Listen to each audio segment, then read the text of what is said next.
RL, Like Receptors, que van a detectar el ARN viral en el citoplasma principalmente, ¿no? Que era muy importante, ¿no? Para la producción de interferones tipo 1, ¿no? No se olviden que el tipo de citokina proinflamatoria más importante para el daño viral va a ser el interferón. Ya. El No, interferón. mentira, acá yo no va a ser que todo. El interferón va a ser el que va a mediar esto. El interferón va a ser producido principalmente por las células natural killer. Las células natural killer van a ser las células más débiles. Eso se encargan de destruir las células, no tienen piedad. Y van a encargarse de generar, inducir la apoptosis celular de frente. O inducir la fagocitosis de la célula, porque van a evitar que el virus se replique y genere en consecuencia mayores estructuras virales o mayores viones y en consecuencia ¿no? Se vaya replicando. Va a evitar eso simplemente. ¿No? Y va a aceptar un conjunto de receptores ¿Cómo se citoplasmáticos, ¿no? costó? Pero, Bueno, los receptores de conocimiento, los importantes también, los receptores tipo lectina, son bastante importantes para lo que sería para reconocer carbohidratos de la pared de hongos, bacterias y otros microorganismos, sobre todo quedemos con la pared de los hongos, son bastante importantes. Los sectores de Manosa también. Entonces, Scavanger realmente ha sacado un artículo como tal, ¿no? No son tan estudiados a nivel, no lo he visto en el ABAS, de inmunología, la verdad. No me parece no haberlo visto. Receptores tipo lectina definitivamente sí. Los receptores de Manosa van a reconocer residuos de Manosa en la superficie de bacterias, hongos y virus principalmente. No se olviden de esto, ¿no? El receptor de Manosa va a facilitar la fagocitosis, participa en la organización de antígenos y empiezan macrófagos, esto sobre todo. Los receptores de Manosa están presentados en macrófagos y células dendríticas, ¿no? Un poco curioso, ¿por qué creen? Porque estos van a intervenir, no para estos receptores de Manosa van a intervenir bastante en la intermediación en conjunto, porque están en los macrófagos y células dendríticas, en intermediación para la asociación con la respuesta inmune adaptativa, ¿no? Estos también que son muy interesantes, los receptores de fracción de complemento, ¿no? Van a reconocer la fracción anticuerpo unida a patógeno, ¿no? O sea, la inmunoglobulina, como así maneja introducir un poco, la inmunoglobulina va a tener una unión unida al patógeno y otra unión que va a tratar de activar el complemento. ¿Se acuerdan que el complemento también era un mecanismo de respuesta inmune innata asociado a la inflamación aguda? Entonces los receptores SCFC, que es fracción del complemento, van a unirse de esos anticuerpos a la célula y van a en consecuencia activar una respuesta inflamatoria asociada a la activación del complemento y en consecuencia van a favorecer yo como tal recordaba la de la citotoxicidad, activación. que sería Así, mira, yo simplemente la actividad siempre pasa ese inflamatoria eso yo no lo dependiente de hace. anticuerpos Sí, no. y la fagocitosis con la opsonización. Ese te presta un riñón. A manera de explicar, tal vez yo tengo que complemento, pero la flexión C5A, me parece, interactúa favoreciendo la opsonización, es decir, la presentación a macrófagos para su fagocitosis, en otras líneas, ¿no? Bueno, aquí tenemos una integración del conjunto de factores que van a favorecer la respuesta inmunitaria. Los PAMs y los DAMs y las alarminas interactúan cualquiera de estos receptores, sobre todo el receptor tipo TOL, el receptor de tipo células, que no es tan interesante, este es más de inmunoglobulinas. El NLR, que ya hemos visto, que son citoplasmáticos, el RLR, que son para virus predominantemente, y el FCR, que es producto de un anticuerpo que está unido a un antígeno y en consecuencia no va a desencadenar esta inmune, ¿no? Innata. No se olviden, o sea, la respuesta antiviral, el RLR. La fagocitosis va a estar mediada por varios, pero entre ellos destacamos ¿no? El RFC de manos. Producción de citoquinas, en general es la mayoría. La inflamación, casi la mayoría. Y la activación natural killer, el interferón. El interferón es el que se asocia a natural killer, no se olviden. Ok. Y ese gato fue acá arriba. Aquí hay una confusión, eso ya lo expliqué. Y ya. antes de llegar a la parte de inflamación aguda, que sería ya la parte ya final, digamos así, ¿no? Para estar acabando esa ponencia, vamos a hablar de la señalización intercelular, los PRR. Es una integración, digamos así, de la ruta. No lo recomiendo revisar por completo. Es más que nada para que vean cómo va activándose todo esto, ¿no? Lo que quiero que no se olvide es de, bueno, ya sabía explicar el proceso, no quiero que se olviden de esto, del factor nuclear de capa beta, que es muy importante. ¿Por qué? Porque es el que va a interactuar a nivel del núcleo para decirle al ADN, codifícame esta proteína. Codifícame esta proteína. Y en consecuencia, ¿cuál es la proteína? La citoquina, la citoquina inflamatoria, que va a interactuar la quinosina y los genes interferones. Principalmente va a ser esto, ¿no? Y la diversidad de citoquinas o mediadores inflamatorios van a interactuar en la respuesta inmune, sea de acuerdo al agente etiológico, patógeno o daño que esté interactuando, principalmente, ¿no? De aquí no quiero que se memoricen esto, es muy complicado, francamente lo pongo como referencia para que entiendan que sí es un mecanismo secuencial, pero el más importante de todos y el más preguntado es el factor nuclear de capa beta, que va a interactuar directamente a nivel nuclear para la codificación y producción de estructuras inflamatorias, como las citoquinas, quinosinas, interferón tipo 1 y genes inducidos por interferón, principalmente. Y finalmente, para explicar un poco, ¿no? Ya para, digamos, dejar la parte abstracta que no vamos a tocar mucho, francamente, tenemos a la inflamación inducida por inmunidad innata, ¿no? Que es un esquema de resumen, tal vez ya lo han llevado un poco, ¿no? Pero me es importante tratar de explicar siempre este tema, ¿no? Los desencadenantes, la noxa. Infección, ya lo más explicado, ¿verdad? El daño tisular, perfecto. Necrosis, perfecto. Cristales, perfecto. Toxinas, ya. Ahora, para ejemplificar lo que hemos visto, para hacer la integración. Infecciones, habíamos hablado, por ejemplo, ¿de quién? De las bacterias gram negativas, no se olviden. ¿Qué receptor? El receptor tipo TOL 4, ¿ok? El daño tisular, ¿qué son? O alarminas o DAMs. La necrosis, igual. Cristales, el ácido úrico. Y toxinas, bueno, cualquiera liberada, puede ser el ATP, los radicales libres, una estructura exógena, ¿no? Una noxa exógena que puede ser externa. Ya sabíamos que había un receptor tipo TOL, una respuesta, una liberación de citoquinas inflamatorias o mascarminas. Ya teníamos al factor de necrosis tumoral alfa, no lo mencioné, pero estos tres primeros son los más importantes para la inflamación aguda. Van a ser responsables del calor, o sea, no solamente del calor localizado, sino de la fiebre. Sobre todo el factor de necrosis tumoral alfa, el rubor, el tumor, el dolor y la pérdida de función. Esto lo van a ver muy comúnmente en una antiséptica, por ejemplo, es patognomónico de contar todos estos signos, indispensable, por ejemplo. La interleucina 23, el HBG, el ATP, quinosinas, prostaglandinas, ¿no? Que van a favorecer la vasodilatación, el aumento de la permeabilidad del capilar, y todo esto va a favorecer, ¿no? Que todos esos cambios vasculares va a favorecer que haya una llegada adecuada de células inflamatorias que pueden tener su actividad a nivel donde exista el daño, ¿ok? A nivel donde existe el daño. Ocurre la vasodilatación por aumento del flujo sanguíneo, aumento de la permeabilidad y luego la activación endotelial, con moléculas de adhesión, ¿no? Que van a favorecer que los neutrófilos se adhieran y que puedan ingresar y realizar todas sus actividades, ¿no? Tenemos primero el rodamiento, la adhesión, la transmigración y la quimiotaxis hacia el foco, ¿no? Y entre sus funciones van a ser eliminar agente infeccioso, células muertas, ¿no?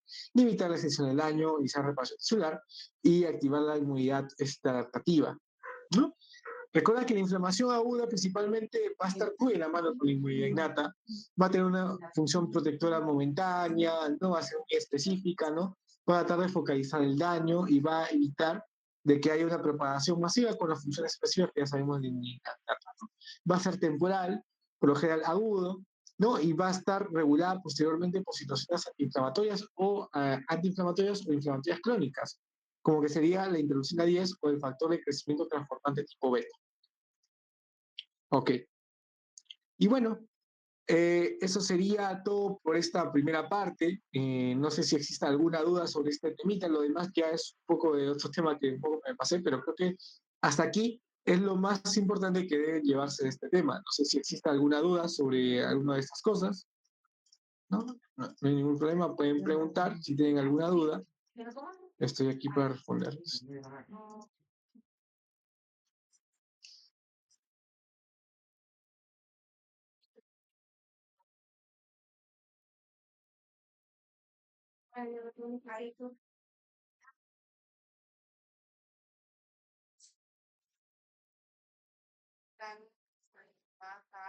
Cualquier duda que tengan, chicos, pueden activar su micrófono o también en el chat pueden escribir.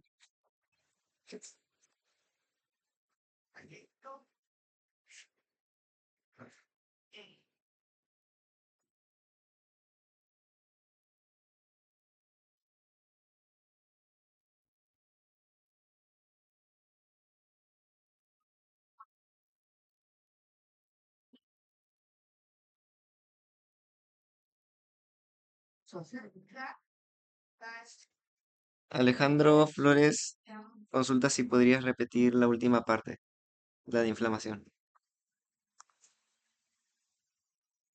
Claro, ya. Lo que habíamos entendido por este tema era de que había desencadenantes, había una noxa, ¿no? Que está desencadenada por un conjunto de agentes patógenos, ¿no? Que aquí lo presentamos en el ejemplo. A ver si me das un segundo. Ya.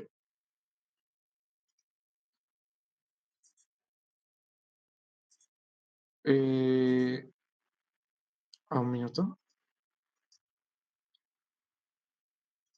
Ya. Entonces había una noxa y en consecuencia sabíamos que había un receptor tipo TOL. Este receptor tipo TOL y esos receptores interactúan a nivel molecular y van a favorecer la formación de citoquinas y proinflamatorias y alarminas. Entre ellas tenemos a las más importantes, al factor de necrosis tumoral, a la interleucina 1 beta y a la interleucina 6. Esas estructuras van a favorecer inflamación a través de diferentes manifestaciones clínicas, como tenemos el rubor, el calor, el tumor, el dolor y la pérdida de función. Todas esas interleucinas van a generar o van a llamar a los neutrófilos. Van a decir, oye, ¿sabes qué? Aquí está inflamado, aquí debes de producir cierta actividad o debes de venir. Entonces empieza a ver este proceso. Empieza a venir los neutrófilos. ¿Para qué? Para hacer la inflamación aguda más sostenida. La interleucina 33, entre otras estructuras, como que no, también, o sea, también son importantes, ¿no? Pero estas tres primeras son los que más detallan esto. Con respecto a las prostaglandinas, son importantes porque son ahí mediadores o estructuras que se van a formar por la vía de la ciclooxigenasa. Eso ya es un tema más bioquímico, que van a favorecer la vasodilatación y el aumento de la permeabilidad capilar, que va a ser también mediado por histamina, prostaglandina y otras estructuras. Esto va a generar que al haber vasodilatación y al haber un aumento de la permeabilidad, va a favorecer que haya el paso de proteínas y estructuras o elementos formes al lugar de la inflamación. ¿Para qué? ¿Cuál es la finalidad de que haya esta vasodilatación o permeabilidad capilar y activación endotelial? Para que puedan llenarse las células y a tener una actividad inflamatoria, pueda tener la actividad que deseen para eliminar el patógeno o para corregir el daño que ha habido o para la reparación tisular simplemente, ¿no? Esa es la finalidad, que va a ser mediado por prostaglandina y por histamina. En consecuencia, habíamos dicho de que se habían liberado estas quinosinas que generaban el reclutamiento de neutrófilos. Aquí estamos viendo. El reclutamiento de leucocitos, específicamente o predominantemente de neutrófilos. Los neutrófilos, como hemos visto, había habido una activación endotelial ya. Entonces, estos neutrófilos se van a quedar adheridos al endotelio vascular y en consecuencia van a ir quedándose, van a ir rodando y posteriormente van a generar la transmigración, es decir, van a migrar a la parte del tejido dañado y en consecuencia van a producir funciones de reparación, de eliminación o de limitación extensión del daño. Ajá. Este es el mecanismo de la ruta general de inflamación aguda.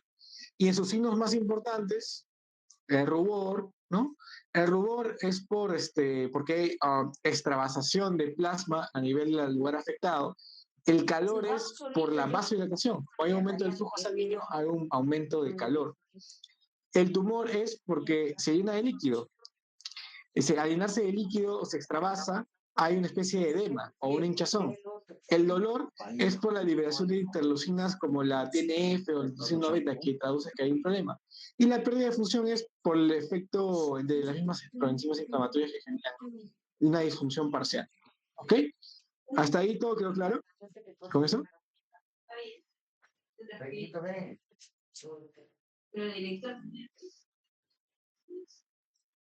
Ok, perfecto.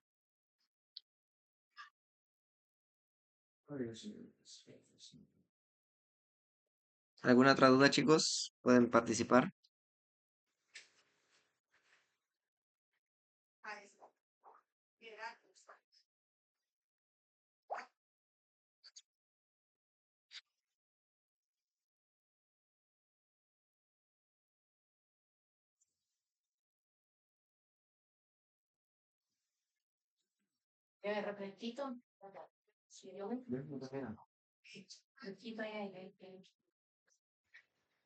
Alejandro Flores pregunta si las pentatrixinas también son parte de las PRR.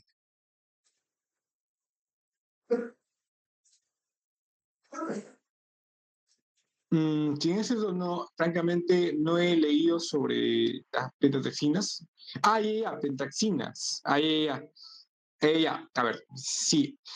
Bueno, lo que voy a hacer, voy a pasar es el artículo del cual he sacado eso, si la verdad que no tengo con claridad esa parte, pero había muchas estructuras relacionadas con el patrón de reconocimiento molecular, o sea, con los PPR, ¿no?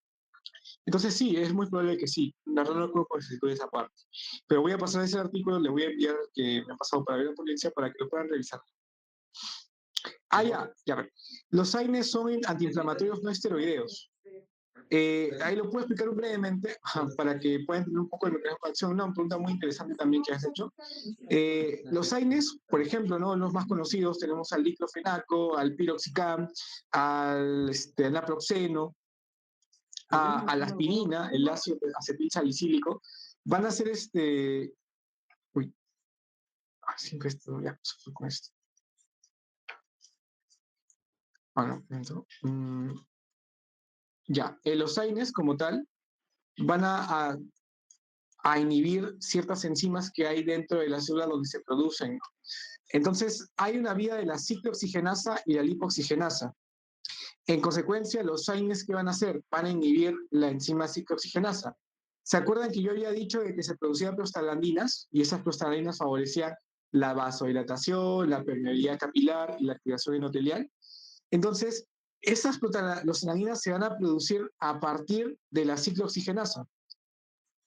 Esa ciclooxigenasa va a encargarse de la producción de prostaglandinas. Entonces, la ciclooxigenasa, al ser inhibida, sobre todo la COX-1, que sería ciclooxigenasa tipo 1, la prostaglandina disminuye. En consecuencia, no se produce esto. No hay vasodilatación, no hay permeabilidad y no hay activación endotelial.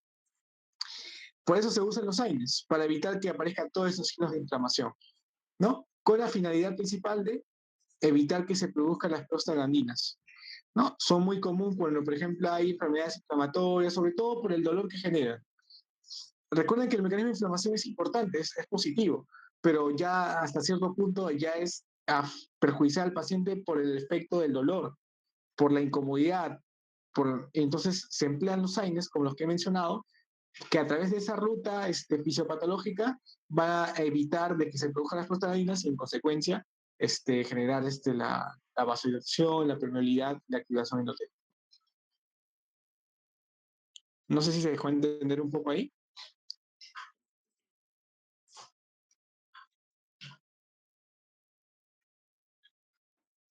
¿Mm? Sí, ajá. Antiinflamatorios no esteroideos. También los antiinflamatorios esteroideos. Se bien, los corticoides son los antiinflamatorios esteroideos. Son de uso también, seguro han escuchado de la dexametasona, que es un corticoide potente que se usa obviamente en infecciones virales, sobre todo, ¿no? Se usa también para tratamiento de enfermedades autoinmunes, ¿no? Que tienen ahí efectos importantes porque generan una disminución más sostenida de inflamación aguda. Solo que tiene efectos adversos muy críticos también, porque al generar inmunosupresión favorece que el paciente se infecte de tenga otras infecciones. O sea, al inhibir la inmunidad innata, elimina todo lo que es explicado. Entonces, ¿se imaginan ustedes de que un patógeno pueda seguir avanzando las barreras? ¿Se imaginan de que un patógeno pueda alcanzar más tiempo o se pueda multiplicar más rápido? O sea, puede alcanzar más órganos, puede invadir más. Entonces, tiene efectos muy perjudiciales de los corticoides, ¿no? Se usan de uso agudo, por lo general no se recomienda usarlos crónicamente porque Inmuno. tienen muchas complicaciones, Es ¿no? curso Es de por ello que se inmunología y han creado en patología. la actualidad Proyecto medicamentos Macrófago. inmunomoduladores, o sea, que no son Sí. inmunosupresores generales, ¿no? Hay 280 Van inscritos. en contra Hay de todos directamente de países. ciertas interleucinas, Argentina, ciertas Bolivia, citoquinas. Por ejemplo, Venezuela, hay Ecuador, medicamentos que México. atacan el factor de necrosis tumoral alfa, ¿no? Como es el eternacel, el tacrolimus Sí, o el adalimumab. es CPA. Hay otros medicamentos que atacan la interleucina Nos 1, aliamos con la otros UNT, la interleucina 6, la de Trujillo, ¿no? la Tratando Universidad de de evitar usar Chile. corticoides, ¿no? Para evitar que No, haya o una sea, afectación de él la está en el inmunidad comité. innata, inmunidad adquirida Sí, pero... frustrada, ¿ok? No, no, no. No Estos se son olviden de tomando ese el director. detallito, ¿no? Pero los AINES son los más usados, ¿no? Porque no tienen tan masivos como tienen los corticoides, ¿no? Definitivamente es diferente ahí, ¿no? El más nocivo, por lo general se dice que es el piroxicam, ¿no? El ketorolaco, mientras que el menos nocivo es el naproxeno. Pero hay pacientes que son alérgicos, ¿no? Con ellos se usan los inhibidores selectivos de la COX-2, como el celecoxib, ¿no? Que es el más típico, ¿no? Ujú. Sí.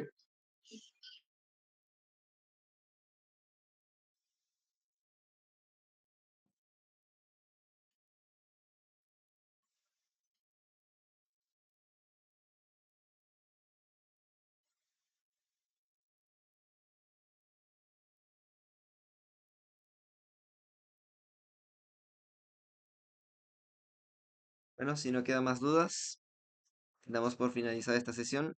Agradecerte, Pedro, por esta excelente ponencia sobre la inmunidad innata. Hace una presentación muy enriquecedora para comprender los mecanismos de defensa del organismo. Muchas gracias por compartir tu conocimiento.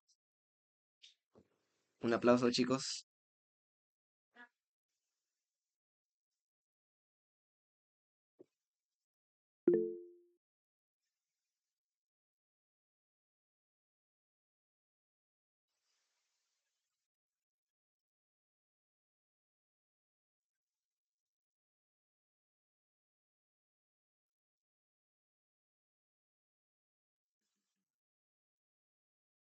Bueno, con esto damos por finalizada la sesión. Muchas gracias a todos por su asistencia.